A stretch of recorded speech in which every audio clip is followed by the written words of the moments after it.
नमस्कार। Guiding growth and empowering prosperity के एक नए सीरीज में फिर से आपका स्वागत है। और हम इस सीरीज में बात करेंगे कि जो स्कीम्स होती है म्यूचुअल फंड की, आखिर वो ऑपरेट कैसे करती हैं। किसी भी स्कीम्स को ऑपरेट करने का बड़ा सिंपल प्रोसेस है। जो एसेट मैनेजमेंट कंपनी है जो आपके फंड को केवल मैनेज करती है और उस मैनेजमेंट के बदले में आपसे मैनेजमेंट फी चार्ज करती है एक सिस्टम के थ्रू, एक तरीके के थ्रू।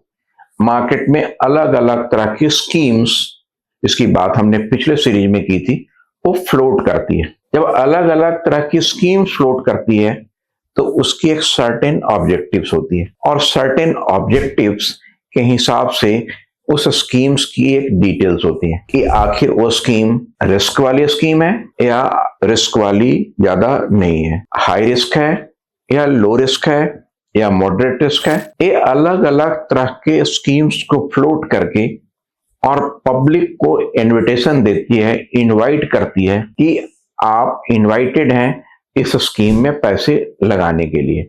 जनरली जब कोई भी नई स्कीम शुरुआत होती है तो उसमें उसकी जो नेट एसेट वैल्यू है, पर यूनिट की जो वैल्यू है, वो 10 रुपए की रखी जाती है। लेकिन मार्केट के बढ़ने और घटने के साथ उसकी वैल्यू बढ़ती रहती है और घटती रहती है। ये 10 रुपए की वैल्यू एक मापदंड का तरीका है, मेजर करने का तरीका है, और उसकी हिस्सेदारी इस बात पर डिपेंड करती है कि कोई इंसान कितना पैसा उस स्कीम में लगा रहा है या लगाना चाहता है। जो इंसान ज्यादा पैसा लगाए उसके ज्यादा नंबर ऑफ यूनिट एलोकेट हो जाते हैं और जो कम पैसा लगाए उसके कम नंबर ऑफ यूनिट एलोकेट होते हैं। तो सिंपल स्कीम्स फ्लोट होती हैं और उसकी ऑब्जेक्टिव्स को हम समझ करके, और म्यूचुअल फंड कंपनीज को जब हम पैसे देते हैं और वो पैसा जब इकट्ठा करती है, यही एक स्कीम्स की ऑब्जेक्टिव्स होती है। और इस सिंपल ऑब्जेक्टिव को समझ करके हम डिटरमाइन करते हैं